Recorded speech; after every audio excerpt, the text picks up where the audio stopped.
The police know. That's always the most frightening part for me. The people who are supposed to protect us know the truth, and they're keeping it to themselves. The police know, your mayor knows, the governor knows. The story's so big and so constant that I doubt there's a single state or national official who hasn't been told the truth in some capacity. I know that they know, because I learned the truth too. I wasn't supposed to find out. I was working for animal control at the time. That career path doesn't exactly scream top secret, does it? Anyway, I managed the calls coming into the animal control center. I relayed the information from those calls to our team members working in the field. It was a boring job, but I liked it back then. Even the odd parts I was willing to overlook. Even the parts that made my skin crawl. When I first joined the team, they explained to me that all our calls were filtered by an automated system. Press 1 if you need to report an animal sighting, and hang up and dial 911 if this is a medical emergency. I didn't question it at first. When we started getting complaints from certain callers that the automated system seemed to be intentionally keeping them in a loop, I took notice. That was when it made me uncomfortable. It made me squirm. Some of those callers described seeing impossible things, sure, but why were they all being filtered out of our system? I told myself that the machine was programmed to keep drunk callers from wasting our time. It wanted to make sure they were getting the right kind of professional help, and animal control couldn't always provide that. That explanation helped me forget. Then came the last call of my career. We got calls about a large dog roaming a residential neighborhood and howling at people through their windows. We sent someone out immediately in case that large dog was dangerous or in case it had been misidentified. We do see an occasional bear around here. At the call center for animal control, there's a secondary line for team members who need to confirm details with people like me. Sometimes they need confirmation of a reported area of interest, and sometimes they need to be reminded what type of animal they're looking for. We do, after all, get the rare instance of intentional misinformation. Sometimes a neighbor doesn't like your pet and wants to see it carried out of the neighborhood in a cage. Anyway, when the team-specific line lit up, I grabbed it immediately. The man on the other end of the phone was out of breath. He sounded scared. He wanted me to confirm a few details. We reviewed the information and decided that he was in the right area, searching for what was likely a Berner or a Pyrenees. That didn't calm him down. I realized later that he was looking for an excuse to leave the area. I wish I had given it to him that very moment. He described his investigation thus far over the phone line. He had arrived at the neighborhood and spotted a small forestry patch behind the houses. He figured the dog would be hiding there, if anywhere. The patch of woods extended back to a local mountain range. He made sure to move cautiously in case it was a bear lurking in the brush. When he got near, he said he heard the howl. It wasn't a dog's howl, and it wasn't the roar of a bear.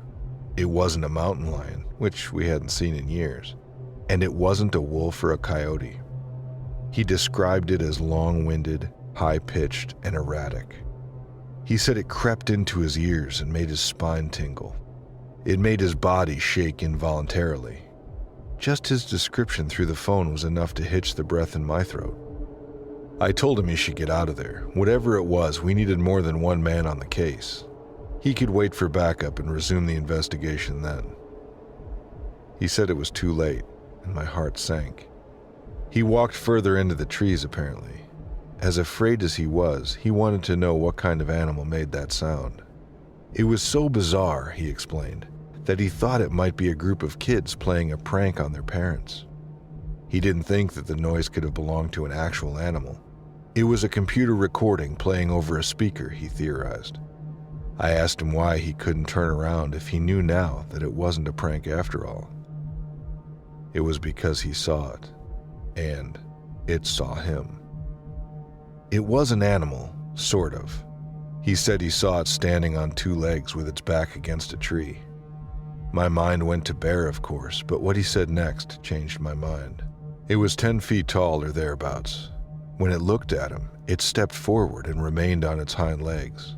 It didn't wobble like a bear might, trying to keep its balance. It stood upright because that was its nature. Covered in brown fur, arms long and thicker than a fire hydrant. He said he reached for his bear mace and sprayed it into the wind. It carried toward the creature and made it run, but now he didn't know where it was. He didn't know if it was watching for him. He was afraid that if he moved or turned his back, it would attack. I made sure backup reached him as soon as possible. He made it out of the woods safely, and the incident was dismissed as a mental breakdown. When he then told the residents of the neighborhood through a local newspaper, the story was shut down by the mayor. He was made to look insane.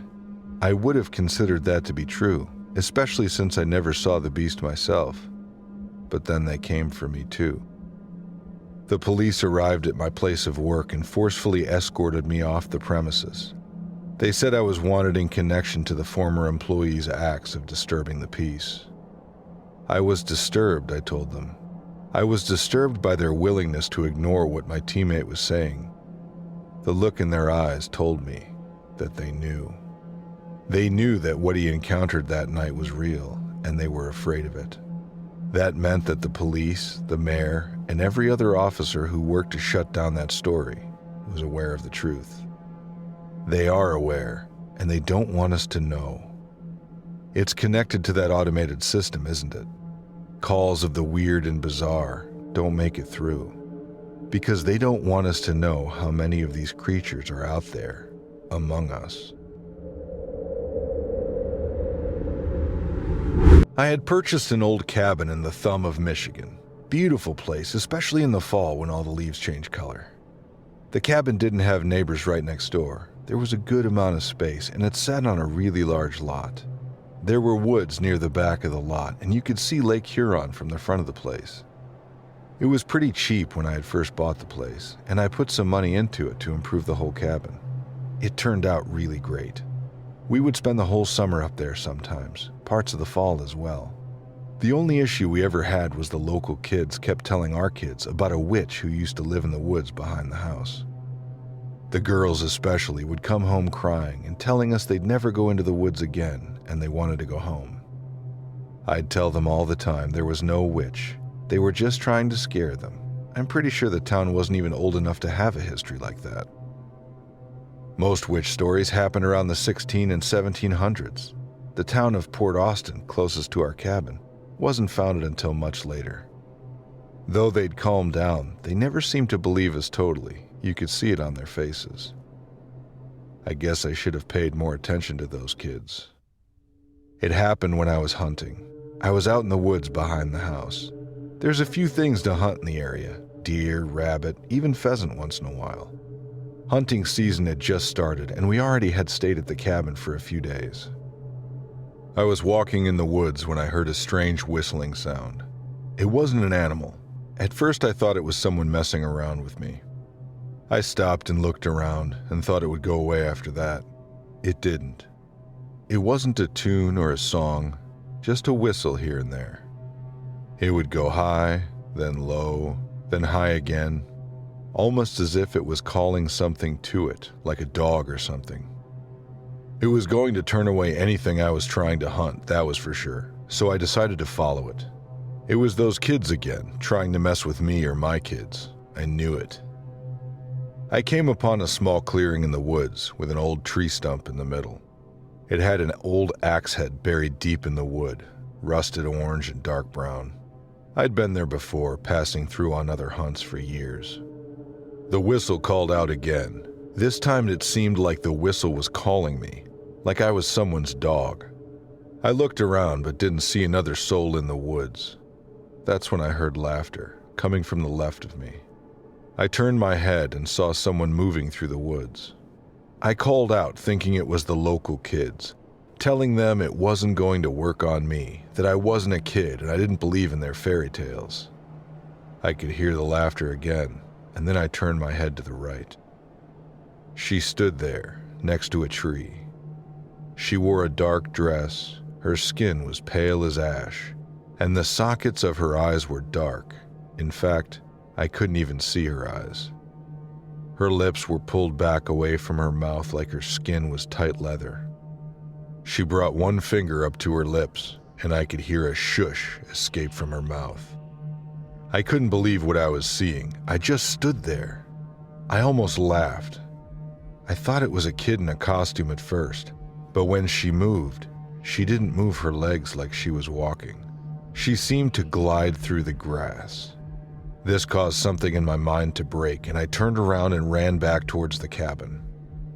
I could hear whistling behind me and heavy breathing like something was right behind, almost on top of me.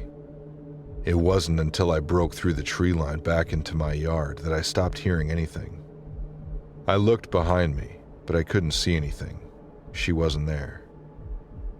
I just stood there looking into the trees, probably looking like an idiot the whole time. After a few minutes, I went inside through the back door to the kitchen. I rested my rifle against the cabinets and splashed some water on my face. What was happening to me? I dried myself off with a towel and then froze. I could see her, standing in the trees. I could see her through the kitchen window. She stood there, staring at me, staring at the cabin. Then she whistled and vanished right in front of me, just disappeared. I couldn't believe what I just saw, what I just heard. I thought I was losing my mind. I got in my truck and drove into town. I found my wife and the kids there, and I just said, "We have to go now." They didn't understand what was wrong. When we got home, I told my spouse everything that had happened. She didn't believe me. She thought I was messing around with her. It wasn't until I reassured her that I wasn't, that she started to take me seriously. We put the cabin up for sale after the winter. It went immediately, as that area is becoming popular. However, that didn't last long. It has been 4 years, and it's exchanged hands 4 or 5 times now. No one wants it. The cabin has been sitting empty for months now. We've kept in touch with some of our old friends in the area, and they've kept us in the loop. Someone will take the place on, and then in a few weeks, or a month or two, they want nothing to do with it. We bought a new cabin in another area, one that the kids like better. They never really understood why we sold the old cabin, and I couldn't tell them either. I've never told anyone but my wife what really happened that day.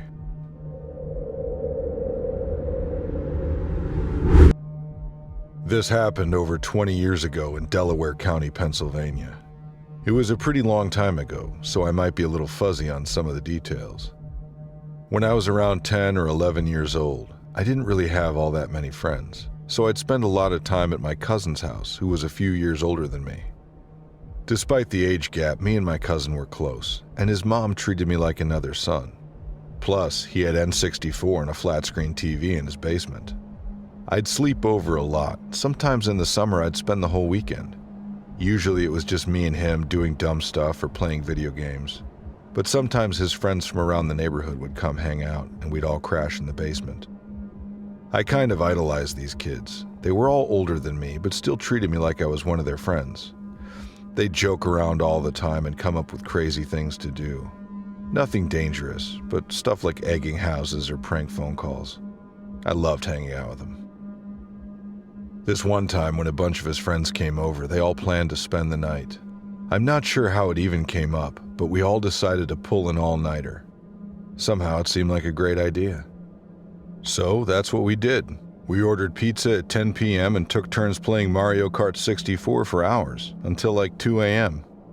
2 of the other kids eventually fell asleep, and naturally they had you-know-whats drawn all over their faces and hands dipped in cups of water to see if they'd pee themselves. Typical early 2000s teenage stuff. I was exhausted, but after seeing that, I recommitted to staying up all night. And I did. Around 5 a.m., everyone was awake at this point. The other 2 kids waking up after the vandalism. We all decided to take blankets out onto the front yard and hang out. It was summer, so it was warm, and my cousin lived in a very upscale neighborhood.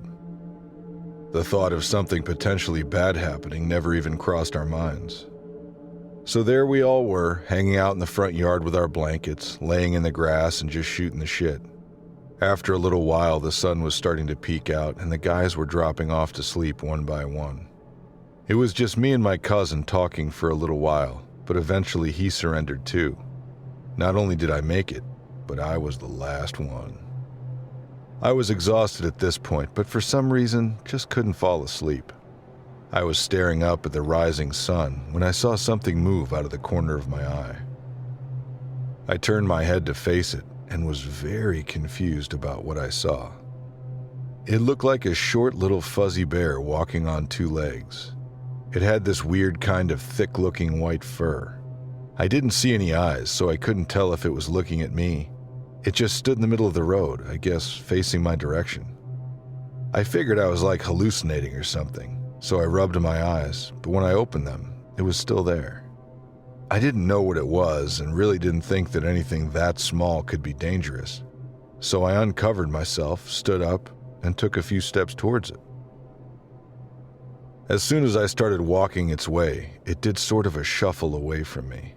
No turning its body around or anything, it just moved. I stopped, and it stopped. I started walking towards it again and it shuffled away, so I just kept on walking after it. It was a summer Saturday morning, so nobody was about. No cars, no pedestrians on the road, just me and this little furball. It just kept walking up the road and I just kept on following. After a few minutes, the thing cut off the road and into a thick patch of trees and kept going. I stood on the road and watched its weird little body move into the woods, walk about 100 feet in, and just stop in some kind of clearing. Too curious at this point, I followed it in without hesitation. I walked maybe halfway towards the clearing when I stopped. I just remember feeling afraid, like really scared. I didn't know what, but it felt like I was doing something wrong or that I shouldn't be here. The thing just kept staring at me. I also noticed an awful kind of smell. It reminded me of the time when our refrigerator shorted out while we were away on vacation, and we came home to the smell of rancid meat throughout the house. I backed up a few paces, and when I did that, the thing shuffled towards me. I turned my back on it and started walking a little faster. I looked over my shoulder, and it wasn't doing a shuffling anymore. It was running full speed at me. I bolted right out of there. When I got back to the road, I kept running. I looked over my shoulder, and the thing was just gone. Vanished. I ran the few hundred yards back to my cousin's house, shook him awake and told him I wanted to go inside. Thankfully, he didn't ask any questions. He probably just figured I was tired and wanted to sleep on the couch. We woke the rest of the guys up and went into the basement. It took a while, but eventually I was able to fall back asleep until my dad came to get me later that afternoon. I never told anyone this story until now, and despite going to my cousin's house a bunch more times, I never saw the thing again, though I always stayed away from that patch of woods.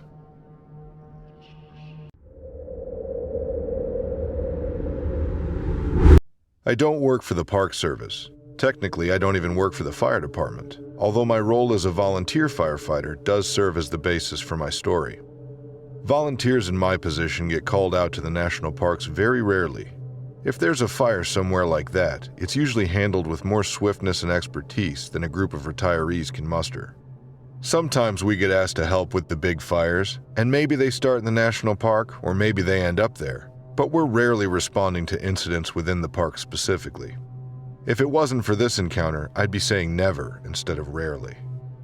I happen to be the closest person who could respond to a reported sighting of smoke in Cuyahoga. The Park Service was tied up in something already, I don't know what, and they needed someone to check the origin of the smoke site. More likely than not, I was looking for a group of campers who didn't know proper fireplace management. I'd tidy up their campsite, give them a lecture, and be on my way. It was easy enough. They gave me the authority to evict them from the park if necessary, and had me put the coordinates of the smoke trail in my GPS. If it turned out to be more than a couple of campers with a large fire, I had a radio on hand to get back in touch with the Park Service. Cuyahoga was beautiful that day. I remember wishing that I came out more often as I hiked my way toward the source of the smoke. The closer I got, the more I could smell it. Then I ran into them. The campers all but crashed into me, running away from the site. I thought the worst, the fire was out of control. But they were screaming about something else. There were 3 of them in the group. They were talking about a 4th member, somebody they'd met when they started their hike. It sounded like that 4th person was back toward the campsite. All I could understand was that the missing party had spooked them somehow. Built a large fire, they had said, and threatened to throw them into it. I was not trained on how to handle situations like that. I called back to the Park Service and shared the story with them. They told me to move forward. What did that mean? I still have no idea. I just did what I was told. I still had to deal with the fire, right? Even if there was some lunatic roaming the park. I have some basic self-defense training, and I was confident that I could defend myself if needed. Besides, the Park Service was strangely demanding. They didn't sound all too surprised about the report either. It felt like they wanted verification more than anything. If there was a 4th person out there, they wanted to know. I guessed it was because they couldn't afford to let an arsonist travel freely through the forest. I directed the campers back to the road and headed in the direction they came from. They weren't kidding about the fire. It looked like someone was planning to burn a witch at the stake. Lucky for me, it was already winding down. We could douse it easily and smother it if we had to. I reached for my radio but stopped when I heard someone walking around me. The 4th camper. What was he doing in the woods before he met up with the other group? He didn't say anything, didn't introduce himself. He was just watching me from behind a tree. The Park Service knew the location of the fire. Based on my earlier contact, I was sure that rangers would be coming through shortly. They wouldn't know the whereabouts of this man, though. I chased him. I lost him fast. He had a head start and he seemed to know the area a lot better than me. Soon I was tracking him through his footprints. I wasn't trained in that either, but the dirt was malleable and his feet made clear impressions. Bare feet, I remember. What happened next is the reason the story is stuck with me. I followed those footprints until they disappeared, until they were replaced with a different kind of track. It was as if the man's feet changed. Suddenly I was following something canine. I would later learn that these were coyote prints. When I got back to the rangers, they had extinguished the fire and dismantled the rest of the campsite. They were packing the campers' belongings into large vinyl bags. I told them about the 4th camper, and they laughed. It wasn't a genuine laugh either. It felt rehearsed, like they saw a big blinking sign above my head that gave them their clue. They told me I imagined it. They said the forest had a way of tricking the mind, especially if you were already looking for something specific. There were no signs of a 4th camper, they said. All of the belongings they had gathered were accounted for by the other 3. The fire, supposedly, had just gotten out of control and they wanted someone else to take the blame. I told myself that was a good enough reason. I told myself it made sense. I came back the next day on my own. I wanted to see more of the Cuyahoga, remember? I made sure to hike past the campsite. It was taped off, government style, real official. Unlike anything I'd seen in the parks outside of an active crime scene. I went to look for the tracks, and sure enough, they were still there, faint but visible. I wasn't imagining anything, you see. I chased something that went from the shape of a man into the shape of a dog. I saw something in the park that day that the service already knew about. I saw something that they want to keep secret.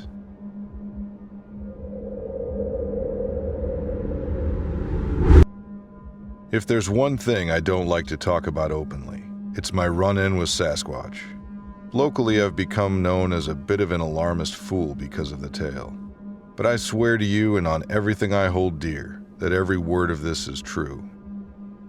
In the wooded valleys surrounding Paducah, Kentucky, I came upon one 3 winters ago while I was out hunting a getaway hog. I never did find the hog, but I followed an awful foul odor for a good mile back into the sticks, thinking I'd find a rotting hog corpse eventually. The snow wasn't real deep. It had been a mild winter so far, and while the ground was frozen underneath me, the only snow we had was a light dusting that had fallen just that morning. So I didn't have any tracks to go off of. I just smelled the god-awful stench from far off and decided to try and follow my nose, as it was my only hope in the moment. As I got further into the sticks, I couldn't help but feel like there was something else out there with me, though. A couple times, I felt like I could hear twigs breaking somewhere back behind me. Then, when I'd turn to look, I wouldn't see anything. This went on for a good half hour or more. Finally, I stopped turning around. I just called out behind me, "Who's there?" as I stood still, waiting to see if anyone or anything would respond. The deeper into the sticks I got, it seemed like the worse the smell got too. This gave me the sense that I was getting closer to whatever was laid out there rotting, and I felt sure I'd know what happened to my lost hog soon enough. About the third or fourth time I stopped and called out, "Who's there?" I heard something respond. It was a low grunt, almost hog-like itself. This caused me to spin around fast and wonder, was the hog still alive? What was that had been following me out there in the woods? I let out a hog call, "Suey!" and I waited, and I heard nothing. I remember I had a couple cookies in my pocket. I always carried Oreos out with me to check on the horses in the morning to offer them as treats, and I hadn't given them all away that morning. I pulled an Oreo from my pocket, hoping the hog would want one as badly as my horses always did. "I've got a treat for you," I yelled out. Still nothing. I was getting pretty frustrated with this whole ordeal and feeling a little foolish. I thought about all the other things out there in the woods that grunt, and ultimately decided I was probably trying to lure a deer with an Oreo cookie. The smell had now grown unbearable, but there was no sign of anything rotting anywhere. I decided I was done with my search and I was going to call it a day. I was froze to the bone, and that hog, if it wasn't dead, was too far gone by now to track. I'd just have to wait at home and hope she showed back up on her own time. I got up and started the long walk back to the house. As I did, though, that feeling of being watched grew even stronger.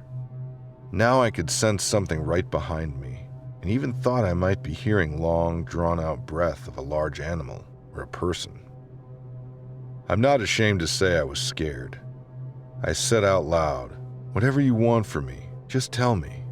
Of course, it didn't say a thing. I slowly turned around. This time, it didn't run and hide. About 5 yards back behind me, standing at least 10 feet tall, there was a large, hairy mass. It was human in body form and stature, but much bigger all around. It had deep-set, dark eyes and an ape-like muzzle of large, wide-set nostrils above a large, protruding mouth.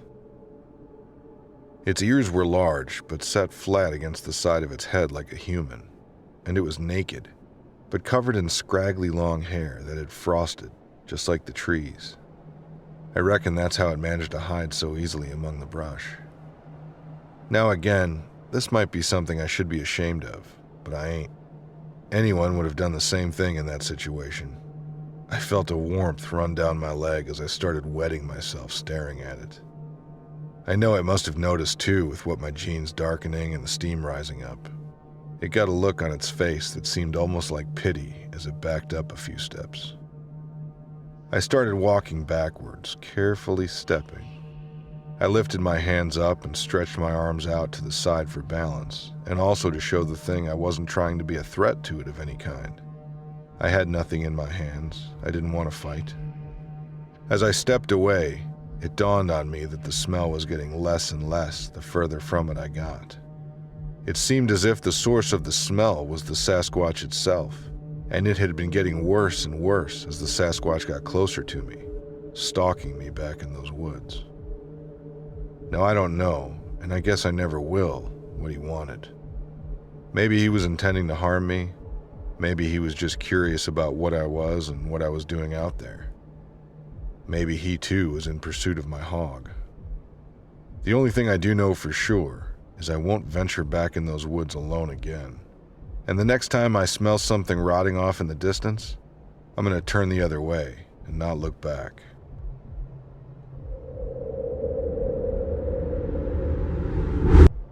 There's a bridge in San Antonio that you can't cross. There's probably more than one. This particular bridge crosses the Medina River. It's somewhat out of the way, and unless you were in a situation like mine, I doubt you'd ever come across the bridge naturally. You see, I like to fish in my spare time. Catfish, bass, whatever else will bite from the bottom of a riverbed. I'm always looking for a new place to cast. There aren't many qualifications. Water, a place to sit, a bit of peace and quiet. If you're a river in Texas and your bend can check those boxes, odds are that we've met before. I've been up and down the Medina. This spot was northeast of where Palo Alto crosses the Anderson Loop. I thought it would be a good spot. Bear, my Rottweiler, agreed.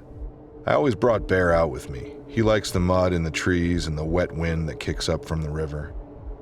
He was always my lookout. I didn't always fish in places I was welcome, if you catch my drift. What was I supposed to do after I ran out of legal places to cast my line?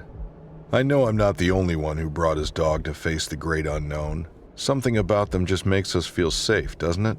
Untouchable. Bear and I found a secluded spot underneath the shade of the bald cypress trees that line the river. He found a place to dig, and I found a branch that would perfectly support the weight of my fishing pole.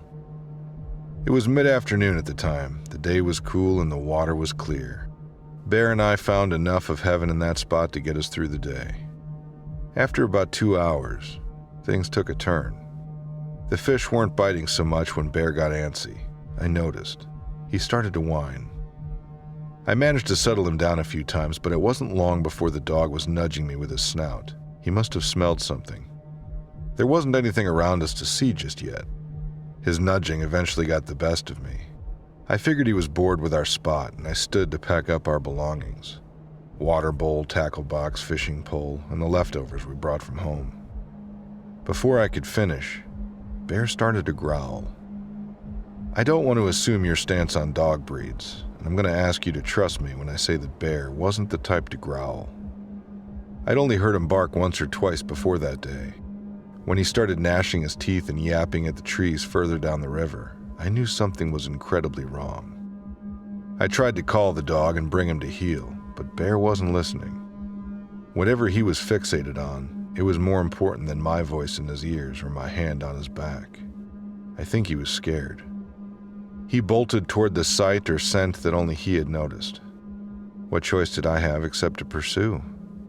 Water bowl, tackle box, fishing pole, they all ended up back in the mud. They were torn out of my hands by the foliage as I tried to catch up to old Bear. I could still see the hind legs of my dog ducking under the brush and leaping over the muck that lined the riverside.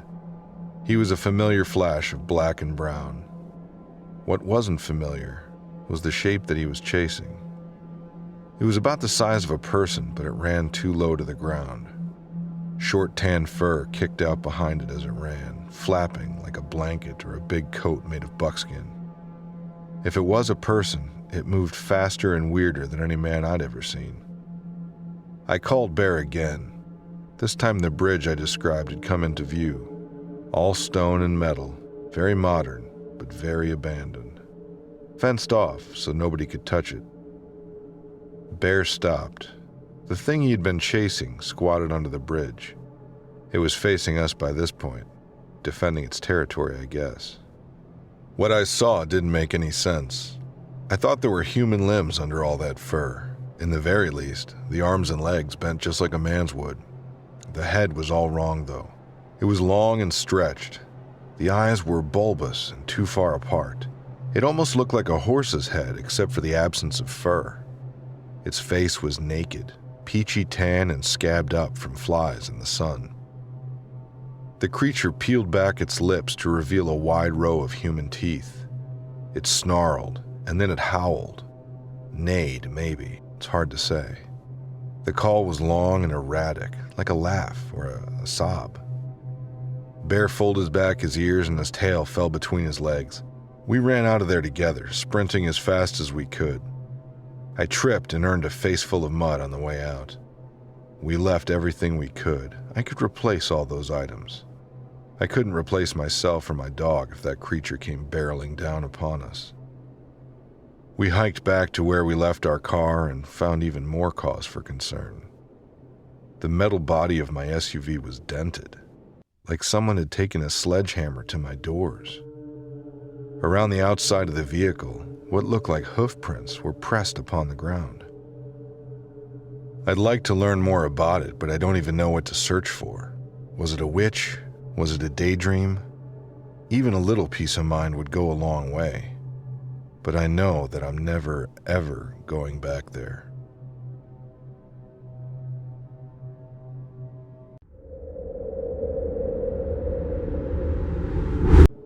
Every soldier I know has got a story about Afghanistan. We spent so much time out there, often with nothing but our own anxiety to keep us entertained, that we all ran into one or two strange occurrences. We used to sit around a table after we were all out of the military, playing cards and swapping stories. If the table thought you were making it up, they took a shot of whiskey. If the story you told was fictional and not something you encountered firsthand, you took a double. It was a fun way to spend a night and ruin a morning. A lot of whiskey got passed around, and we weren't often reaching for the water. The more we drank, the more we were willing to share. That's the surprising part, right? We didn't need the alcohol to help make stuff up. We needed the alcohol to help us find the courage to speak our truths. Some nights the stories got dark.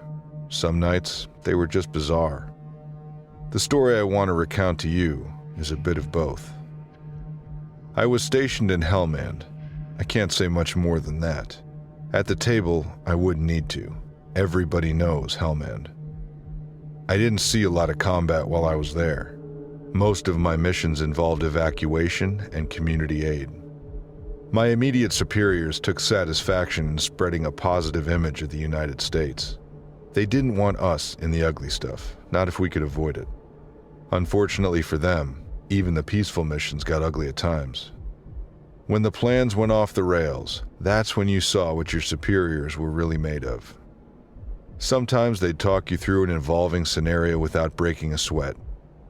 Other times they'd leave you to improvise and grill you for the mistakes you made the moment you were back in their presence. My story involves the second variation, a refugee evacuation gone bad. Some lives were lost, including someone who had been described at different times as a person of interest or as a priority target. He was wanted for questioning, I was told. The big surprise for me was when the chain of command demanded that his body be brought in anyway. We covered it in a tarp and transported it back home with as much respect as we could muster. None of us wanted to be in that situation. It was a reminder of our failure as we rode back to base. We scolded ourselves almost as much as our commanding officer. When we got back to base, things really got hush-hush. My unit was separated and questioned individually about what went wrong. The details didn't seem to satisfy our interrogators. We didn't have the answers they were looking for. They did look relieved, however, when one by one we said that we never looked at the body after it was wrapped in the tarp. That and the earful that I got from my CO afterward made up my mind. I was going to sneak out and get a look at that body.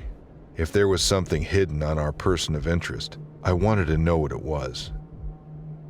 Looking back, I know I was mostly motivated by my own boredom. I turned the situation into some sort of spy novel or a scene from an action movie. Anything was better than going back to my daily routine, knowing that the failure of our last mission was going to be hanging over my head. The body was being kept in the sick bay, the infirmary, whatever you want to call it. All the boys had different names for the place we went to get patched up. Getting in there wasn't difficult. I'd been there before for a dislocated finger. Sneaking into somewhere you're familiar with is a lot easier than sneaking into somewhere new. To my surprise, the body wasn't attended. It was moved out of the tarp and into a black bag, though.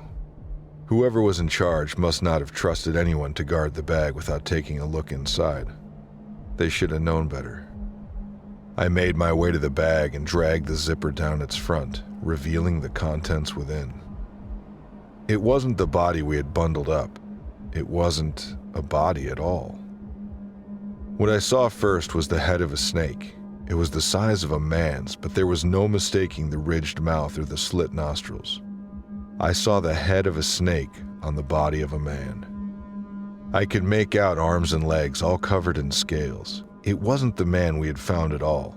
It was some creature. I was shaken to my core. Not even in my wildest dreams could have prepared me for what I saw. I zipped the bag back up, and I ran.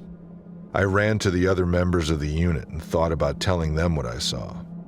Then I remembered the trouble I was in if anyone found out where I'd gone and what I'd done.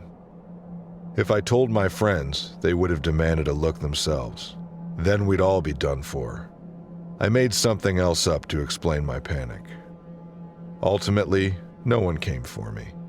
They either didn't know what I'd done, or they knew that no one would believe me. I'm sure now that it was the second one. When I didn't get arrested or booted from the military, I figured the story was fair play at the table for me and my friends. I figured I could tell them now with so many years removed between us and the incident. I didn't factor in their skepticism. I didn't consider how afraid they would be to acknowledge what I had to say. When I told my story, everybody drank. I drank too, a double. They didn't want it to be true, and I gave them that peace of mind. Now that I'm here telling it again, why don't you answer a question for me? Now that you've heard the tale, are you drinking too? This happened a while ago, and it changed my life. Changed how I view the world and all that, I guess. I've told a few people, and they usually look at me like I'm crazy, until I show them the side of my abdomen. Then sometimes you can see their change of mind. It was spring, and people were starting to go back outside again after hibernating for the winter. You know how it is. The snow's gone, and it was starting to warm up outside.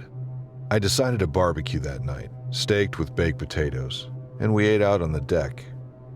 After a long winter, it was great to be able to do that again.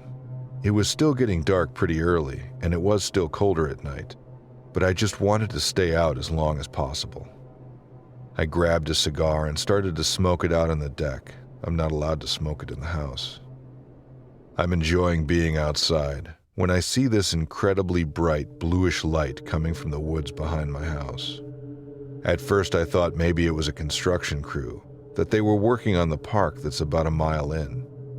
But I didn't hear anything, and it seemed too bright to be made by a truck or something. Well, I got curious and started to walk into the woods. The woods line up with the backyards of everyone on my street. A mile or so in, and to the north, there's a park. To the south, a pond. And to the west is a nature center. They've had construction there before, especially around the park. I thought it was around 7:30 p.m., so it was late, but not too late that maybe they wouldn't be setting up for something the next day. The light turned off after about 15 minutes. I stood there and I thought about going back home, but it came back on. This time, it seemed brighter and more white.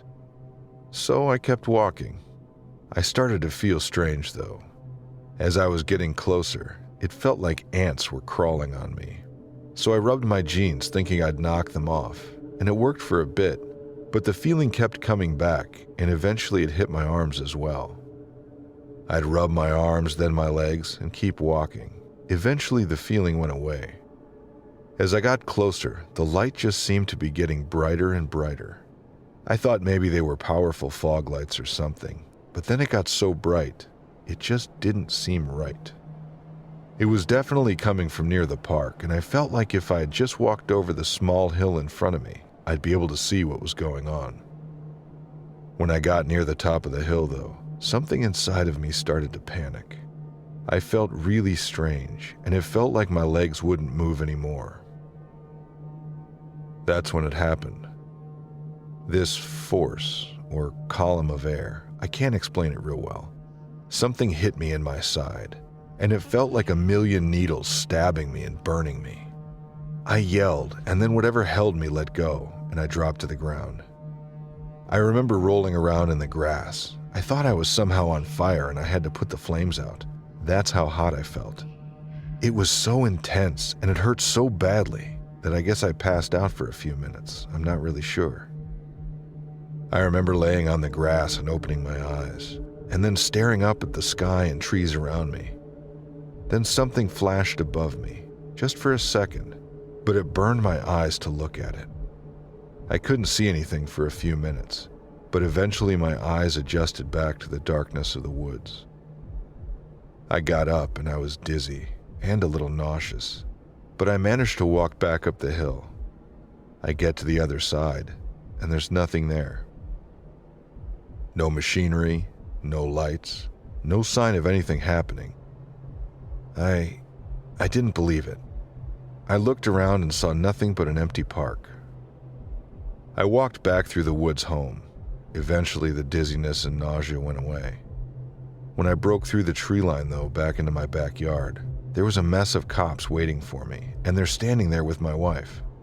I don't know what the hell's going on now. Apparently, I was gone for 3 hours.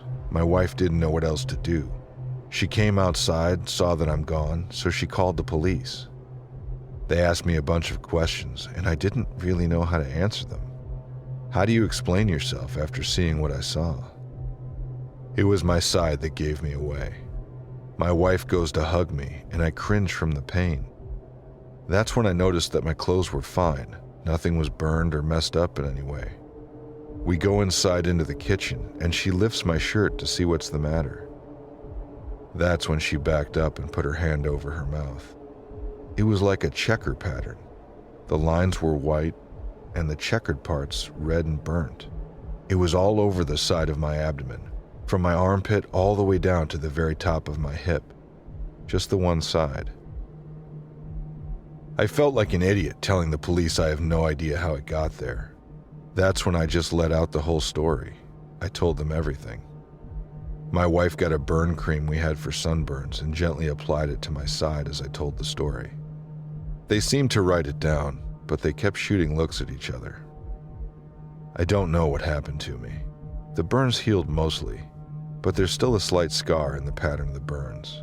You can see it in a good light. We moved a few months after. My wife couldn't stay in that house anymore. I can't say that I blame her.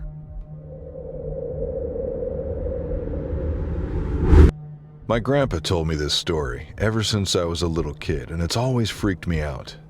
It was during World War II. He was fighting in France and trying to clear the Germans from the city of St. Lo. The city had to be taken because it sat on an important crossroads for supplies and reinforcements. He said they were fighting and moving from hedgerow to hedgerow. The vegetation was extremely dense, and he could hardly see around him. He said his commanding officers were always worried about turning a corner and finding the enemy just waiting for them on the other side. Some were 12 feet high and acted as walls, or as natural fortifications. The Germans had machine gun nests and trenches dug out around them, and in clearings near them. It was some of the worst fighting he had ever experienced. He never really got into too much detail about the fighting itself. I had asked my mother once why that was, and she just looked at me and smiled and said that it was too hard for him to remember all the terrible things that happened to him there. My grandpa said that he had fought amongst the hedgerows for 2 months. That's when the really weird stuff started to happen, he said. One evening when it was starting to get dark, my grandfather's men came up to a dug area that the Germans had prepared, but never attacked from. There were weapons and equipment set up, but no soldiers. He said they found food, canteens, and other gear, just untouched, and they couldn't understand why it was just left out without any soldiers around. Some of the ammunition boxes seemed to have blood smeared on them, but it was hard to tell in the low light. Grandpa said after they went through everything they found, they began to push forward again. A machine gun started firing and they all hit the dirt, laying down and finding holes to crawl in, you know. He said it was when he was laying down that he saw something. A dark shadow moving fast on 4 legs, running the hedgerow line, then disappearing. He said he swore he heard a snarling and growling, and the Germans yelling to each other. He didn't speak German, so he didn't know what they were saying. Another shadow flashed past where he was laying in the grass, then another. The machine gun suddenly stopped. He said they could hear yelling and then screams in the night air. No one knew what was going on.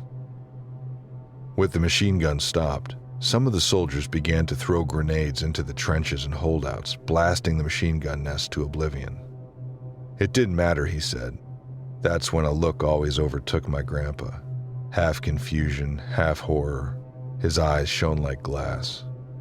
He'd look away from me, but describe what they'd found. The grenades found their marks, but it didn't matter. When he and his men came up on the nests and dugouts, the Germans were already dead. They were ripped to shreds. Some were missing limbs, others face down with strange wounds all over their body. The medics didn't find any alive, and they were unsure what they'd died from.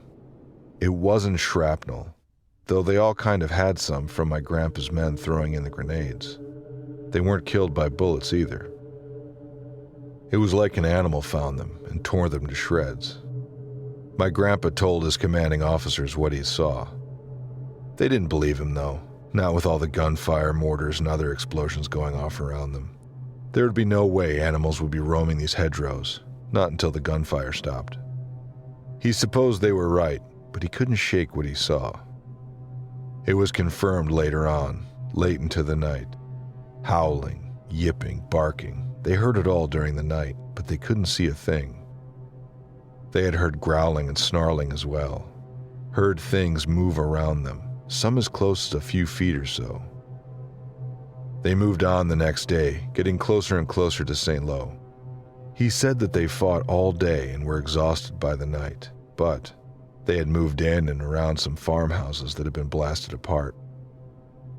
He saw them again that evening, right before it got really dark. Shadows moving through the area, moving fast, silent at first. He told the men around him to keep their eyes peeled for anything. They started to get shelled, though, and began to spread out over the area. When he and some of his men dropped down under some hedgerows, he saw them clear as day. They were wolves, dark and fast, moving amongst the trees, the hedgerows, the buildings. He couldn't believe it. Wolves moving through a battleground, moving like they were on the hunt. It didn't seem to matter what side the men were on either. When one of the wolves went to jump on one of his men that was left by the farmhouse, he shot at it to scare it away. It didn't work. The wolf grabbed his arm and sunk its teeth in. It was the man himself who got the wolf off with his knife. 3 more came running in, and my grandpa said his men fired on the wolves, hitting all 3. The artillery was coming down heavier now, and they all dropped down, trying to lay under the hedgerows, near trees, anywhere to protect themselves from the shells. When the morning came, they explored the area in the light. My grandpa said he went up to the wolves, looking over them, and he couldn't believe what he found. Around the neck of one of the dead bodies were German identification tags. Why would wolves have German identification tags around their necks? My grandpa and his men told their commanding officer what happened in the night. He didn't believe them at first, not until they told him they had bodies as proof. He looked them over with my grandpa, and he showed him the tags around the one wolf. He said his commanding officer spat, then looked up at him. He said the officer laughed and said, "You know, it's the damnedest thing, Sergeant. There's a report of a wolf found with British tags east of here." He looked back down at the wolf, laughed again, and then walked away.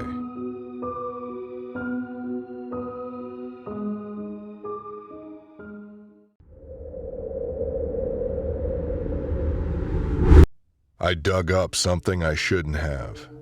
I want you to know that it wasn't my idea. I'm the type to turn around when something isn't sitting right in my stomach. I don't investigate spooky sounds, and I don't go looking for trouble. If it wasn't for my way of life, I don't think I would have ever been dragged into something like this. Have you ever been involved in something that you just didn't understand? Something so bewildering and so far outside your normal day-to-day existence that you freeze right there where you stand. You just go with the flow. You let yourself become a passenger of the moment. You don't know how to exist in the situation, so you choose not to. That's what happened to me. Fight or flight, that ain't the question. For me, the question was whether or not I was going to obey the whims of the situation at hand. You see, I tend a large plot of land in the middle of nowhere. It's just a patch of Appalachia. My family always told me we owned it, but I don't know how true that is. I know no one's ever come to argue. I'm a bit of a social defect. I'm the anxious sort, so living far away from the urban areas is ideal for me. No one comes knocking. No one comes asking questions. It's just me, my land, and my peace. Until this story, of course. Someone did come knocking, and my peace was the last thing they worked to maintain. It was a woman, well-dressed and straight-laced. Her accent made me think of Maine, but I'm not exactly an expert on that subject. She was holding a remote in her hand, something weird, like a controller for a little RC car with a big screen in the middle. I asked and she shared. It was the controller for a drone, she said. She was on a scavenger hunt. That didn't make much sense to me. She said she had been gifted this experience by one of her family members. She was supposed to travel the northeastern United States, finding treasures from her family's history. She had some coordinates around this area, and she chose to fly her drone over the trees to get a lay of the land. Now the drone was lost, and she needed help reaching her destination. Just my luck, that destination was on my land. She saw my house from her overhead view, she claimed. I knew at once she was lying. I knew at once that no one in fancy shoes like hers had come planning to trek through the Appalachian wilderness. I knew that there wasn't any treasure buried out in my woods. I'd walked my land plenty of times and only ever found animal bones. It turns out, animal bones was exactly what she was looking for. Meeting her made even less sense than her story. Every red flag I could imagine was flying high, but I didn't know how to say no. Maybe it makes me unlikable or too passive, but I don't know how to deal with situations like that. I don't know how to deal with people. I agreed, and we set out. I walked her to where she wanted to go and listened to the yarn she spun. Something about a kooky uncle who tries to turn everyone's life into an adventure. She stumbled when I asked the uncle's name, when I asked whereabout he was from. Maybe she was counting on the unreliability of her story. Maybe she knew that when I retold it, it would sound unbelievable from the very start. A young woman appeared outside my cabin. What kind of story is that? We came upon a creek that I was plenty familiar with. We followed it a ways and then turned to cross over a large slab of rock. After another 15 minutes, I was silently commending her. This was a part of the wood that I didn't recognize. The more we walked, the pushier she became. The more her heels snagged in the dirt, the less she tried to convince me of her sloppy little alibi. We led each other to a mound, the size of a grave, I guess. Then, in a real clever way, she told me to dig. She tricked me into saying that I could do it more quickly. She thanked me for volunteering before I could protest. The next thing I know, I'm on my hands and knees and I'm shoveling away the earth with my fingers and palms. Then my fingers touched hair. Red, shaggy. I jumped up and ran back a few paces. The woman didn't flinch. She knew what was under that mound all along. She walked toward it and brushed away a little more of the dirt, revealing what the hair was attached to. I swear it was the face of an ape, maybe the face of a man. Appalachia's known for its mountain people, you know? It was close enough to looking human that I threw up on the spot. She turned back around and dismissed me then. She urged me along like I was a little dog that had followed her into the woods. I stood there for a while, just stunned. I listened as she called someone on her little device and told them that she had a positive ID. I don't know what that means. I do know when I heard the helicopter, I ran. That was too much for me, too much for my anxiety. I didn't need to see any more strange people doing strange things in my woods. Nobody came around asking. Nobody came around telling me to keep quiet. Why would they? I had no proof. I've only got this story, and it isn't very good to begin with. The helicopter hovered over the tree line for a while. I watched it hoist something out and carried off. I went back to the mound a few days later. It was just a hole like any other. There was something buried on my land, something that they wanted. I just hope that it was the only one.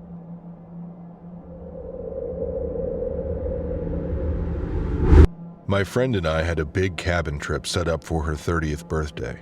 It was a big deal, just the two of us. We even rented the place like a year early. I bought an expensive birthday cake and all that. Since we lived in different states now, we planned to meet there Friday night at 6 p.m. Dinner, cake, drinks, whatever. It was nice to have plans. She sent me the address and I popped it in my GPS. Easy. I worked half a day and drove straight from the office. My phone told me it would be about 5 hours. The drive was easy, mostly straight roads, nothing crazy. Because of daylight savings, it got dark early. It was basically dark by 3:30. I've always been a nervous driver, so I was driving slowly. I wasn't in a hurry. After a few eventful hours on the highway, I turned off onto a more scenic road. The trees shaded the narrow road. It was really dark. I turned my brights on so I wouldn't drive off the dang road. I felt like grandma. I was driving way under the speed limit. I checked my distance to the cabin and the GPS said I was still 3 hours away. It was already 4:30. I ignored the nervous energy in my stomach and focused on the road. Slow and steady wins the race, I told myself. I turned on some happy music and kept driving. I pulled into the driveway of the cabin and turned off my car. The eerie silence outside the car creeped me out. The place was pitch black. Definitely looked like nobody was home, but I could tell it was a big, really nice cabin. It stood up on the side of a hill. There were a lot of stairs to the front door. It was 8:15 and I was way late. I tried calling my friend, but I had no reception. Of course, I was in the middle of nowhere. I don't think I saw a house for like the last 2 hours of the drive. Wherever I was, there was nobody around. I left my bags in the car and walked up the stairs to the house. I was almost out of breath by the time I got to the top. The motion sensor lights turned on and almost blinded me, but I saw someone moving inside the house through the window. I knocked on the door and waited. No lights came on. I realized I really had to pee. I banged on the door again. If she was playing some kind of joke, I was way too tired from the drive to think it was funny. I walked around and checked the back door. Everything was locked up. Nobody was here. I couldn't hold it, so I went down to the grass and did my business behind a tree.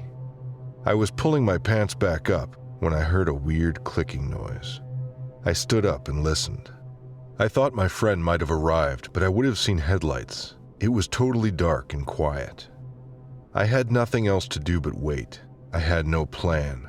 I felt like an idiot, and it was getting pretty cold. I got my jacket out of the car and slammed the door. I was feeling upset. I shouldn't be here waiting for my friend. It was her idea to do this trip. I calmed down and went back up to the porch. I froze at the top step. The front door was open. I know that door was closed. I tried the knob like 3 times. I heard the clicking sound again. I saw something pale move inside the house. I almost screamed, but I stopped myself. I yelled hello into the house. Nothing. I pushed the door inward, and it creaked open. The motion light behind me turned off, and it was totally dark again. I heard the clicking. It was in the house for sure. I moved back to make the motion lights come on. The entrance flooded with light. Right in front of me, hunched on the ground, was a person. Or something. It was ghostly pale and looked sick. It was too skinny to be healthy. And the freakiest part is that it was naked. Its head was down and I could see the filthy, slick black hair on its head. I almost asked if it was okay when it moved. Like a twitch. It crawled sideways on all 4s. It was too fast. I felt sick trying to register what I was seeing. The motion lights turned off again. This time I did scream. I couldn't help it. I moved backward. I was afraid at any moment the thing was going to touch me in the dark. The lights came on again. It was still there. It tilted its head up at me. Its eyes were all pupils, like it was insane on drugs or something. There was no nose on its face. If it was a face, I'm not even sure. The mouth was a black hole. I couldn't breathe. I just stared at it. I was locked in place. I have never felt fear like that. When I woke up, my friend was leaning over me. I screamed again, and she stopped smiling. I don't really remember our conversation. I just kept repeating that I wouldn't stay there. I wouldn't stay there. She tried to calm me down. She sat me up and said she was going to check out the house. She told me there was nothing to worry about. I watched her go through the front door and turn the lights on. I got to my feet and hurried to my car. I've never felt so irrationally afraid. I got in my car and drove away without looking back. This is the first time I've told anyone about this. My friend and I haven't even talked since. She was that mad. And I don't know how to tell her what I saw. What did I see?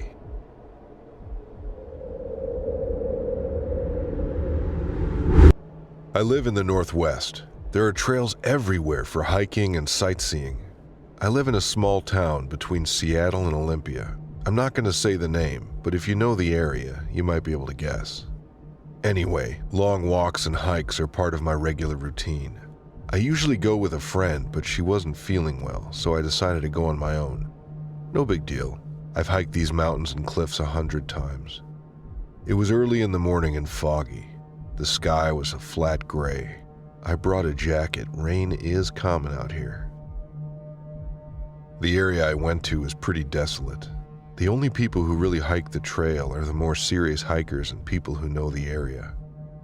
The terrain is steep and there's lots of slippery spots where the trail is worn smooth.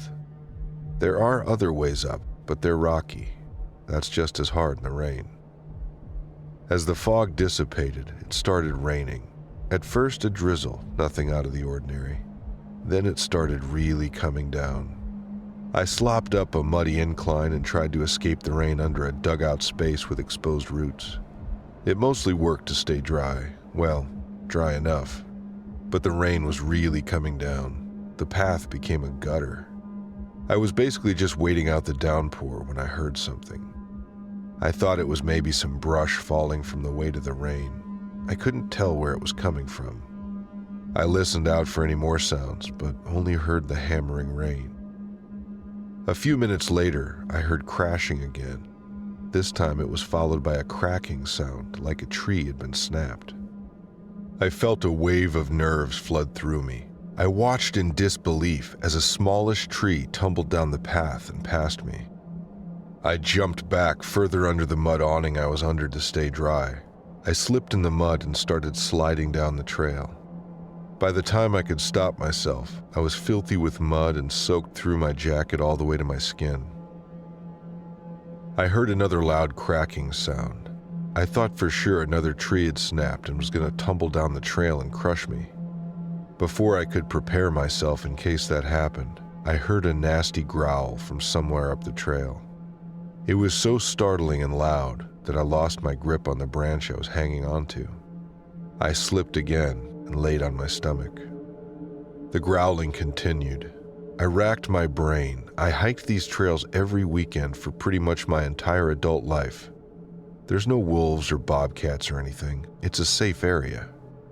I crawled onto my knees and kept an eye up the trail. The rain was coming down even harder. And that scared me worse because I could hear that growl too easily with all the noise of the rain. Whatever was up there was hiding in the brush, but it kept growling. And then it stopped as suddenly as it started. Everything went quiet except the sound of the rain. Then a horrifying howl filled the air. I could feel it in my chest. I wiped the rain from my eyes. I stood there like an idiot just waiting to see whatever it was. The growling started again, and there was a smell now, too. It smelled like the zoo, but stronger. It smelled like a tipped-over garbage can was covered in pee. I put my hand over my mouth. The smell seeped through my fingers and into my nose. It smelled like rotten meat. I heard another crash, and this time I saw branches moving. Some of the trees swayed, and more branches broke off the trees. I squinted up the trail. Through the downpour, I could barely make something out, but it was moving, I heard the growl again, and it sounded like something was spitting. I could smell an iron smell, blood, and something else. I was scared now, too scared. I couldn't concentrate. I think I got my bearings a little when I could smell something like a wet dog. I couldn't take my eyes off the shaded area of trees up the trail. Something moved, definitely saw it now. Something was rising and falling, like it was breathing. It was big, and it had blackish wet hair or fur. It rose and stood up on two legs. The back was hunched, but I could tell it was big and strong. Its head was like a dog. I had a Doberman growing up, and it looked like that, but it was hairier like a German Shepherd. The eyes were glowing slashes in its long head. The snout was long and pointed, but there were yellow fangs showing and rows of sharp teeth. Its brown tongue hung from the side of its mouth. It reached its full height and howled. The howl went on and cut through the sound of the rain. I let go of that branch that was steadying me. I slipped and fell on my ass. I slid down the path. The thing kept howling. Its horrifying long head looked straight up at the sky. Finally, I got my feet under me and ran down the trail. I refused to look back even once. I just ran. It had only been maybe a quarter mile up the trail. I drove home without thinking about how filthy I was or how cold and soaked I was. I tried not to think of anything at all.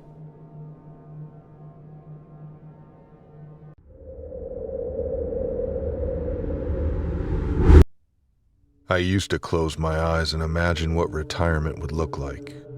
I asked myself what kind of stories I'd have to share. As a police sergeant, I figured I'd have plenty of tales to occupy the grandkids while supper was being prepared one room over. I knew I'd have stories of justice. I knew I'd have stories of injustice too. I hoped that my experiences would paint a picture of the world that would prepare my kids for both the beautiful and the dangerous parts of life. I didn't expect to have a story so strange. I didn't expect to have a story that I couldn't tell, not to my grandkids and not to anybody else. Until now, I guess. Secrets get heavier with time. No one tells you that when you promise to keep quiet. I can't carry the weight anymore. Maybe by sharing the story of that night, I can finally feel like I've kept my vow to protect and serve. The thing I saw, the world needs to be protected from. It was a June night. I remember because my mother's birthday was coming up. I was trying to decide what to buy her when dispatch connected me to one of our rookie officers. The kid was babbling, some nonsense about an accident. He needed a supervisor, which is where I came in. He gave me the address, and I forgot all about Mom's birthday. The neighborhood the rookie was in isn't exactly friendly towards cops. I assumed he'd gotten into an altercation with a civilian. I hoped things hadn't gotten too far out of hand. I parked behind the other police vehicle and surveyed the building first. An old two-story home, historical type. It and every other house on the block had been neglected for at least a decade. Peeling paint, crooked sinking porch, and a few painted-out windows. I recognized the rookie on the porch immediately. He was sitting on the stairs, hyperventilating. It took me a few minutes to get him to explain. He repeated what dispatch had told me. He'd been sent out to investigate a domestic disturbance. I was already assembling the ugliest pictures in my mind. For the kid to be shaken up so badly, I expected it to be graphic. When he said the family wasn't home, my brow folded up like a newspaper. The rookie had fired his weapon inside, he said. Instead of standing outside and guessing what the kid had walked into, I walked through the open front door and announced my presence. No answer. That's what I expected. What I didn't expect was the stench. A window at the end of the hall was open. Even the cool night breeze couldn't cleanse the house of the stench of death. I knew at the back of the hall was a bedroom, and inside of it was the scene of the crime. I held my breath and kept going. The mattress was shredded. Stuffing and springs were everywhere. It looked like a bomb had gone off. A dresser was turned on its side and a mirror was shattered. There were deep grooves on the floor that looked like scratch marks. Fingernails, I wondered. Then I walked around the bed. I found the thing that the rookie had shot. It looked like a dog, a big, sick dog. I covered my mouth, convinced that what I was looking at was an animal with some disease. I didn't want to catch it. The fur was missing. The skin was red and swollen, patchy. It almost looked like it was covered in scales. The snout was pronounced, and its canines drooped over its bottom lip. Its eyes were set far back, deep in the sockets like a skull. And the spine was pronounced, jutting out of the animal's back at unfamiliar angles. I knew it was unnatural. It shook me just like it shook the rookie. I turned and ran out of the room. I remember catching my breath on the porch and telling the kid that he'd done a good job subduing that thing. We didn't need it running loose in the city. Before he could respond, the captain arrived on the scene with emergency personnel. I didn't recognize any of the EMTs or the firefighters. It was strange because I knew so many of them at the time. None of them looked me in the eye either. They didn't check on the rookie or myself. The captain pulled us aside and took our report. He insisted convincingly that the kid had found a dog with a one-of-a-kind affliction. We wanted to believe him that night. When the firefighters dragged the carcass out, wrapped in the tattered sheets of the bed, I knew something was amiss. They loaded it into the back of the ambulance, and the medical technicians drove it away. That wasn't standard procedure. They weren't animal control. We took the rest of the night off and tried to collect our thoughts. I bought my mom a new coffee grinder. A few days later, the rookie was fired. It was weird, I knew that, but I had so many other responsibilities that it was easy to forget about the scaled thing in that bedroom. The kid bumped into me a few weeks later outside of a grocery store. He didn't look good. It looked like he was having nightmares. When I asked him if everything was all right, he gave me a firm no. Then he admitted to the truth he wanted to share that night on the porch. He wasn't shaken up because he'd killed the creature. He was shaken up because the second one escaped out the hallway window. So much for one of a kind, huh? The rookie and I were never close. We drifted even further apart after that. What was I supposed to do, knowing that there were more of those animals out there? Who was I supposed to tell when the sightings kept coming in? The captain knew back then, I'm sure. Whoever was dressed as those EMTs and firefighters, they knew too. They knew, and they made sure that the truth didn't get out. Now, I guess it is. Those things that go bump in the night, they're real. They are out here, and they need to be driven out. Things that happen at night don't always stay in the dark. I had just got home from a crazy night at work. I was so tired. It was one of those my tired is tired kind of nights. I had driven home in a daze, and honestly, don't remember much about the drive home. What I do remember is the soft, low growls I heard as I got out of my car. I lived out by the lake in what's commonly known as Indian Land, and weird things happened all the time. But when I heard that growl, it made my blood run cold. I couldn't see anything in the dark. It was a new moon, so I didn't even have the moonlight to help me. I couldn't see anything, but I knew that something wasn't right. I could just feel it, and so my instincts told me to run. I bolted into the garage, watching over my shoulder and panicking the whole time. I felt like you do when you're a little tired and you watch a scary movie. As I slammed the door behind me, the growl was louder. It sounded like it was just outside of my line of sight. My friends were sitting on the couch when I flew into the house, clearly freaked out. They all jumped up. I worked a dangerous job, and they were afraid that someone had followed me home. It wouldn't be the first or last time that someone tried. I assured them that no one was following me, but that they absolutely could not go outside because something was out there. They laughed. Of course they did. I sounded crazy even to myself. No sooner did I say, "We can't, there was something out there," and then something hit the window.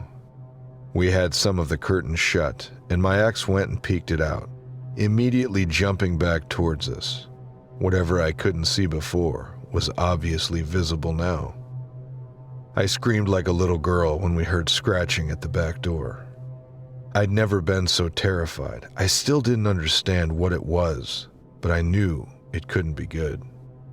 I was looking from window to window, trying to see any movement outside or anything to explain what was happening. As I looked at the big window next to the fireplace, I locked eyes with a creature. It growled low in its throat, and I could feel the vibrations in the air. My hair stood on end, and I couldn't pull my eyes away from the glowing red eyes staring back at me. I backed up against the wall, shaking as this thing stared at me. I was able to slowly start making out features against the dark. It was just black emptiness surrounding the red eyes. But that emptiness was slowly starting to take form. I watched as this thing with antlers watched me. My breath was coming fast and panicked. I closed my eyes, willing this all to be a bad dream. But the growling started again. My friends were completely silent. No one knew what was happening. No one knew what to say. We had never seen anything like it, and they had no idea what to do. I realized that we were inside, and this creature was mad. It wanted us, but more specifically, it wanted me. It watched me with an intensity that I hadn't known until that night, and haven't experienced since. But I was inside, which meant I had to be safe, right? I watched until the eyes disappeared and ran to turn the porch lights on, and we tried to quickly cover the windows that didn't have curtains. I had no idea where it had gone or how long we had until it reappeared, but I wanted as much cover to block it out as possible. Out of sight, out of mind. We were almost done when something hit the side of the house. It sounded like a truck had just plowed into the wall I was standing next to as I hurried to hang up blankets on nails that were already in the walls. I jumped back, screaming as I hurried to the center of the room. My friends quickly ran back to the middle of the living room with me. They were just as scared, but trying not to show it. Someone had to stay brave, and we were all failing epically. It was then that the scent hit us. I immediately gagged as the smell of rotten flesh filled the room. I had thought that the light would scare it away, but instead, it walked right into the light and turned to look at us through the back door. I screamed. I've never seen anything like this before. The face wasn't a face. Instead, it was a skull with antlers and red eyes, and the body was just rotting flesh. The stench was making me gag. I couldn't handle it. I backed away, trying to break the eye contact this thing demanded. One of my friends ripped the last blanket off the couch and ran to cover the window on the door, yelling to me to get out of the room. I don't know how we knew it wanted me, but we knew. I was quickly rushed into my room with the curtains drawn and only a nightlight on. I crawled into my bed, pulling the blankets up over my head and praying that this night would end soon.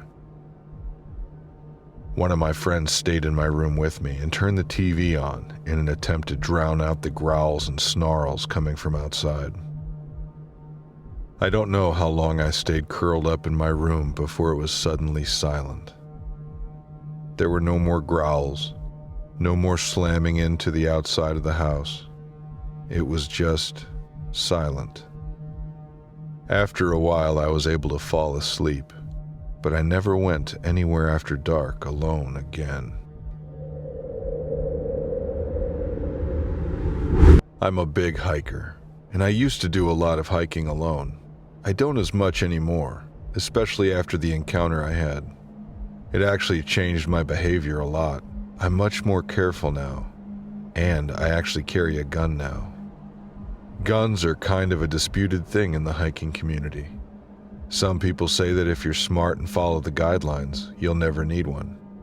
Others say it doesn't hurt, and others say you should always have one, because bears and mountain lions don't care about the guidelines. I've always carried bear spray as a precaution, but a gun is a whole different level.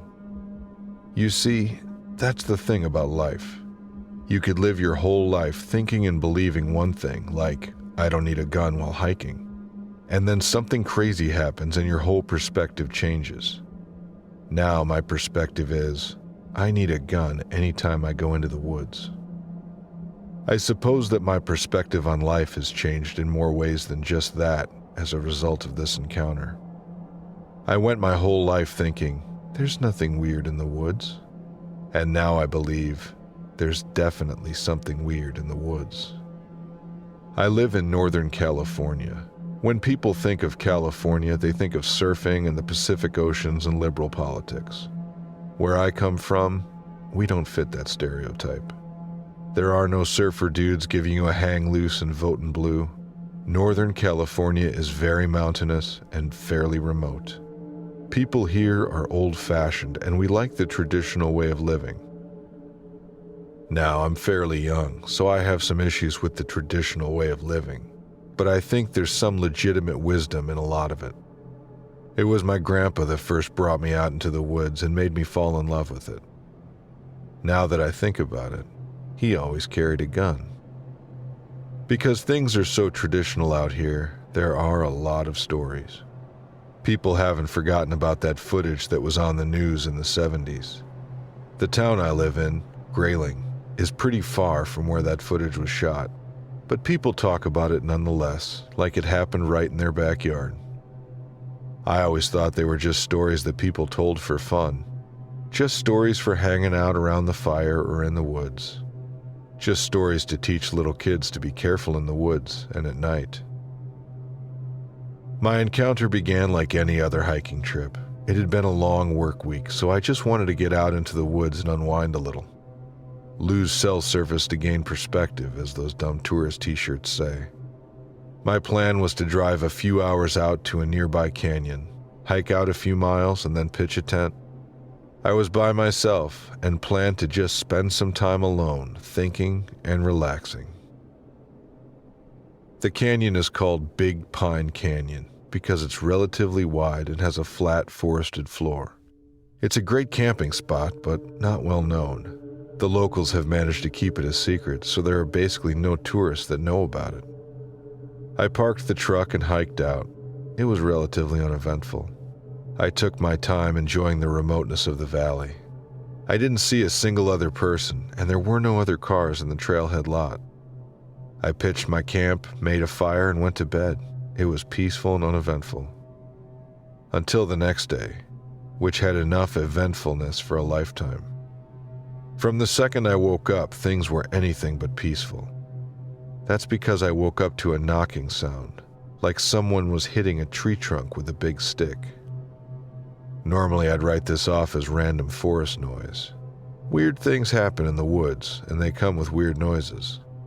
Some degree of weird noises is normal, but this knocking was consistent, happening every few minutes. It was also rhythmic, making it seem very, very intentional. It wasn't just a branch breaking, and it was too loud to be a woodpecker. The knocking alone was honestly quite eerie. It would last for a few seconds and then stop. And then it would pick up again a few minutes later and stop. I started to pack up my tent and sleeping bag. I didn't know what was out there, but I knew I didn't think I wanted to encounter it. I was on the trail back, and the knocking didn't stop. It actually seemed like it was following me. I was hiking as fast as I could, basically running, and something was in pursuit of me, making sure that I knew it was following me because it kept on knocking. I kept checking the trail behind me, trying to see what was making the sound. Toward the end of the trail, you come out of the woods and into a wide plain full of native grasses. From this point, it's only about a mile to the trailhead. I broke through the tree line and was in this grassy, flat area when I finally caught a glimpse of it. I was checking over my shoulder again when I saw a big shadow just inside the tree line. It was huge, probably 9 feet tall. It was the shape of a man standing on 2 legs, but it was far too big to be a man. It had a long, thick branch in its right hand. I watched as it held it above its head and started banging against the tree branches above its head. When it started knocking, I started sprinting for the car. Up until this point, I had just been hiking fast. Now I was running in my heavy hiking boots, trying not to trip on the uneven dirt trail. I didn't check over my shoulder as I ran, but I could hear it knocking, warning me to get out of its valley. I've not gone back to Big Pine Canyon since then.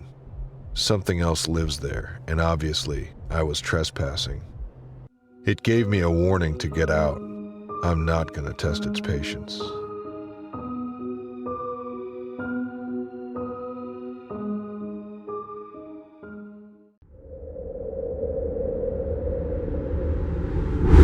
After this situation happened, I really tried to put it behind me. I really didn't want to think about it too much. I mean, I want to be vigilant and have common sense and all, but if I spent too much mental energy on that, I might never go outside. When I was in my 20s, I was on a camping trip with a couple of my friends in Central Florida. 2 of us were rangers for the National Park Service at the time. That gave us the privilege of camping for free in the other parks in the state. We'd all done a lot of camping before. I grew up camping with my family on almost all of our vacations in one form or another.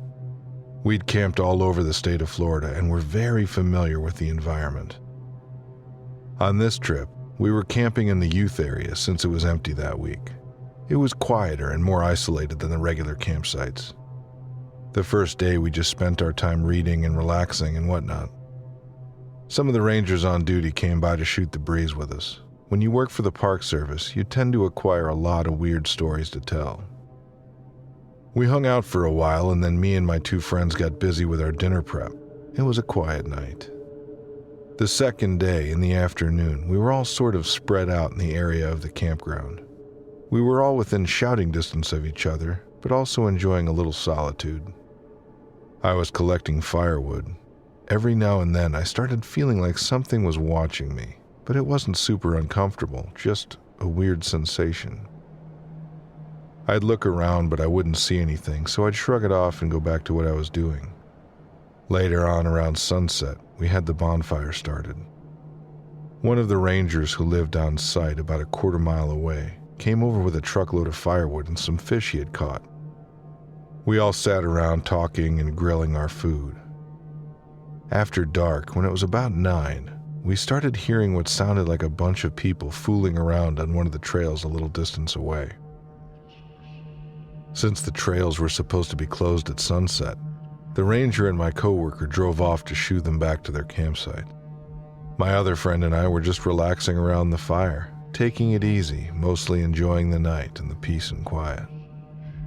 All of a sudden, I had a cold chill go over me, like someone had just walked over my grave. I was covered with goosebumps. I just started feeling terrified out of nowhere.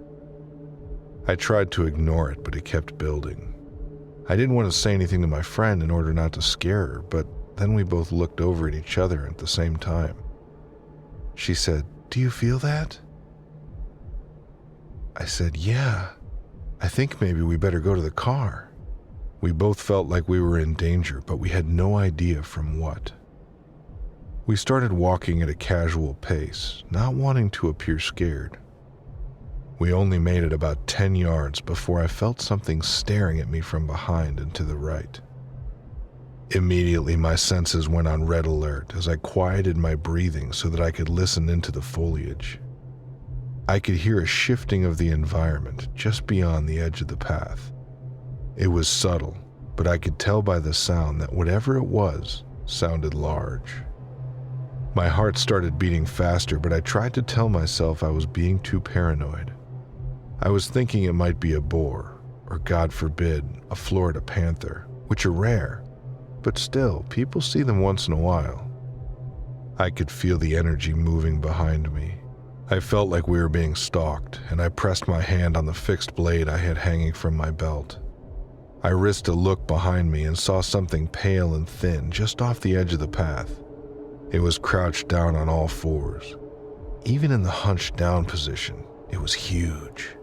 It was at least 6 feet long, almost totally white, without many facial features, except it stared at us with black eyes and an open mouth. It seemed crusty and dry.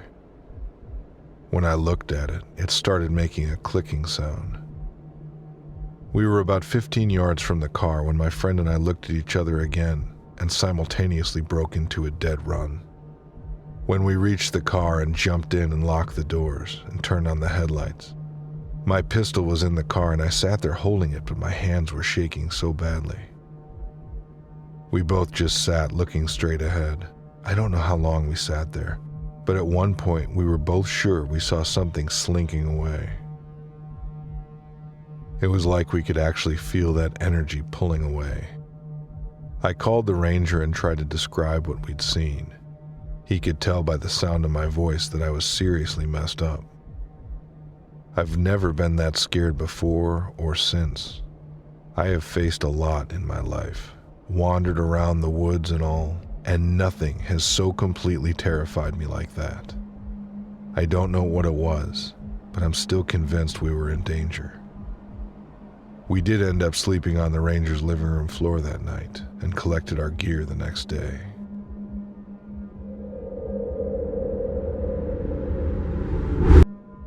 About 2 years ago, I had to move because I got a promotion and needed to switch cities. I moved from Chicago to San Francisco. I'm a single dad, so it was difficult already, but my kids had a hard time adjusting to the city. It was completely different. Money was tight, so I had to rent a small apartment, and the goal was only to be there for a few months, no longer than a year, until I could upgrade us to a better one. It wasn't a lot, but it was good enough. There was a kitchen, a bathroom, and my kids shared a room while I slept on the couch. We were there for a few weeks when one of my kids began waking me up in the middle of the night because she was having nightmares. This wasn't usual, but I thought it was just stress. She would talk about a tall man who wouldn't let her sleep. Like I said, weird, but stress does things to kids. My oldest was struggling to sleep too, but just said she didn't feel tired. I thought it was jet lag. A week or so later, I came home from work in the early afternoon.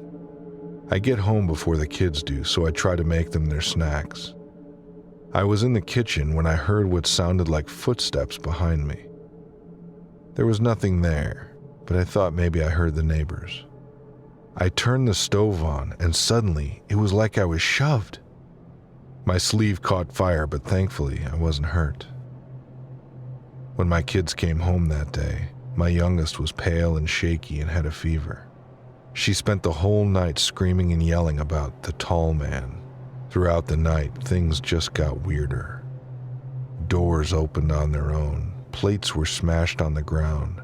The apartment was icy cold and was filled with this awful stench like rotting meat. I decided to take my kid to the ER, and as we closed the door behind us, there was a lot of banging and rattling from inside the apartment. By the time we made it to the ER, my kid was fine. She fell asleep in my arms. We made it back by early morning, and it was beyond trashed. Everything was broken. Pillows were torn to shreds, boxes empty, dressers flipped over. It was awful. This was the start of the hell we would start to live in. Every night the house would be trashed. We lived in constant filth. My youngest began to have behavioral issues that led to her being suspended for trying to attack another student. She became increasingly violent and had to be locked away at night. My oldest had to sleep on the couch with me. I consulted behavioral experts and therapists for her, but nothing helped. As she grew more violent, so did the instances around the apartment. There were times I would wake up to a pillow pressed against my face, the burners on the stove turned on, or the water running while the drains were clogged. After a year, I had enough. I broke the lease and moved us to a little motel for a while. Once again, my youngest became horribly ill and spent hours vomiting. She was sick for a few days, but once she was better, she was no longer violent. She was very calm and back to her normal self. But after a few weeks, it came back. Weird things happened around the motel. She became aggressive and I began hearing and seeing things. I'm not crazy when I say this, but I would see a tall, dark figure out of the corner of my eyes. Sometimes it would just stand there, but other times it would seem to come at me. I began to have awful nightmares where I would see it. Often I would die and wake up sweating and shaky. My youngest began sleepwalking, and I'd often find her trying to leave or grabbing a knife or something. I began to do some research and saw that maybe we were being haunted by a ghost or a demon or some evil being. So I bought some crosses and put them up in the room. Every night, they'd fall to the ground no matter how they were put up. I'd rest it on a dresser and it would end up halfway across the room. Eventually, I tried to contact a local church. Of course, whenever we got there, she was perfectly normal. They tried to ask her questions, splashed holy water, all kinds of stuff, but she didn't react in any way they wanted her to. We took them to the motel room where they questioned her and seemed to try to provoke her once again, but nothing happened. They basically told me she was perfectly fine, but that they'd pray for her. They didn't think anything evil was haunting or attacking us. That night, everything was so much worse. Things were being thrown across the room and my youngest attacked me while she was sleepwalking. She had this inhuman strength. It was like fighting a grown man. I called again and asked for help, but once again, she acted normally. They didn't say anything, but it definitely felt like they thought I was lying. I've spent the past year moving around just to get a few weeks of sanity back. Fortunately, I'm able to work remotely, but my kids are struggling in school. My youngest is always in trouble, and I'm afraid to even let her leave the house. It doesn't matter what I do, this thing always returns and it won't go away. I can't keep doing this to my kids. I want my daughter back.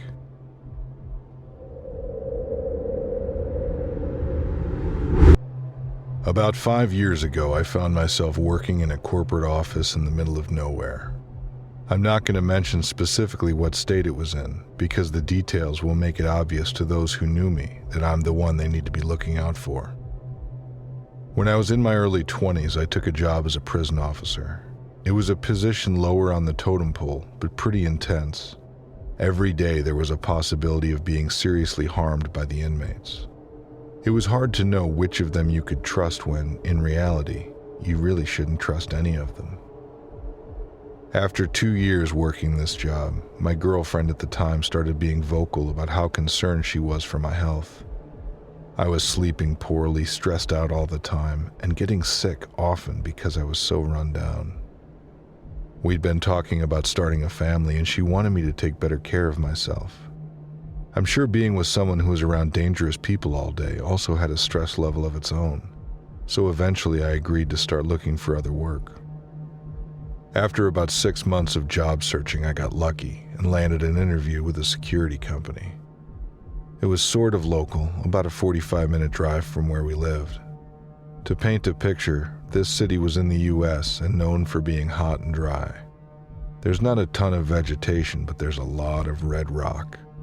It's truly beautiful if you can appreciate that kind of landscape.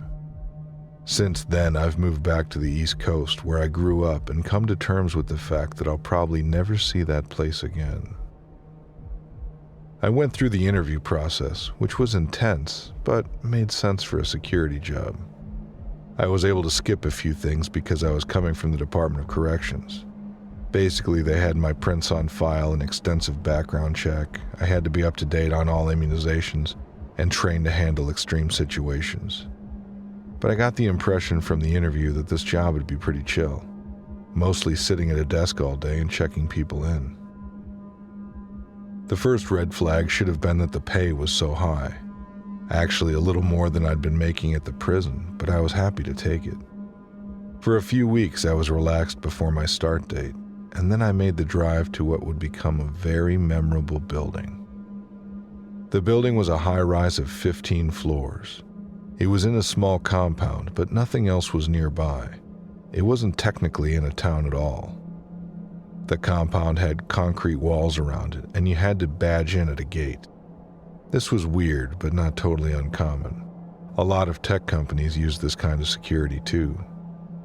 Around the compound, outside the main building, there were a few cafeterias, a gym for the employees, the admin building, and a tiny medical building. It was a pretty nice setup, and I felt like I was taking a step up in the world. The first couple of months were quiet, and I was right. It was pretty much a desk job. I had no idea what the employees did, but most were dressed in suits or business casual. Their regular day ranged from 7 a.m. to 6:30 p.m. There was an overnight shift for security of 2 people on at a time, but I'd been hired for day shifts. That changed when one of my coworkers, who I'd come to like, had a family emergency and asked me to fill in for him. I figured one 11 to 7 shift wouldn't kill me, so I went for it. The night shifts actually made more on a differential, so this was a good opportunity to try it out and see if I could make it work for a little extra money. I worked the shift on a Thursday night with Benji, another guard who was on the younger side. He was very vocal about the fact that his uncle worked here and that's how he'd gotten hired. Nice kid, but a little too prideful. I tried to chat with him as we hung out at the desk and found out he didn't actually know what his uncle did there. Weird, but whatever. At around 1 a.m., a woman rushed into the building. After hours, employees have to badge in. I hadn't heard her badge in, and she was wearing denim overalls and a t-shirt. That put me on alert, but she had an employee badge that she showed me quickly and explained that she needed to pick something up on the 11th floor. I had her sign in, which she didn't seem eager to do, and decided that I would accompany her to the 11th floor because something seemed fishy about how she was acting. After telling Benji that I'd be right back, I got into the elevator with the woman and we rode up. She told me I could wait in the hallway, but she seemed nervous. So once she strode through a set of doors she had to badge into, I followed. These doors were opaque, and I'd never been to this floor before. Because I was getting the sense that something wasn't right, I caught the door with my foot and looked in after her. The entire room was filled with tanks. I mean filled. Human-sized tanks, too. And in them wasn't water, it was some kind of purple translucent stuff. I could hear the woman rummaging around and knocking over things that sounded metal. After a few moments, before I could get a good look at what was in the tanks, she rushed out with something carried tight to her chest. As soon as she saw me, she told me to get back to the elevator. I could hear sounds coming from the room, but didn't know what was happening. There was kind of a groaning sound. We got into the elevator and I'd asked her what she'd taken, trying to get it from her, but she managed to wrestle it away from me and elbowed me in the nose. My nose was bleeding badly and I couldn't see, so as soon as the elevator doors opened, she ran. I shouted for Benji to catch her, but he had his feet kicked up on the desk. He scrambled up, but she was already gone. As I cleaned myself up at the desk, I called our supervisor, who was always on call, and explained what happened. He was quiet for a moment and then told me to stay there. Within 15 minutes, what looked like a SWAT team showed up with a few other people I recognized as employees. The employees hurried to the 11th floor as the SWAT team searched the grounds. I had to give a statement, but never found out what the woman had taken or what was in the room. I just happened to leave out that I'd gotten a glimpse in there, and honestly, that probably saved my life. The week after, I was fired. They phrased it as a layoff due to overstaffing, but I knew it had something to do with that night. I dug around for a little while trying to learn more about the building and was able to trace the company back to the US government, but got no further because someone called me and told me to stop looking. That's it. No other explanation. And I listened, because whatever they had going on there was dangerous, more dangerous than the prison. I've moved around a few times since then and keep a low profile. I'm now working as an insurance agent. Hopefully I've given little enough info that the people who know about me won't come looking. But I just wanted to get that story out there. It's both a warning and a message to let others know that if they witness something they shouldn't, they need to keep quiet.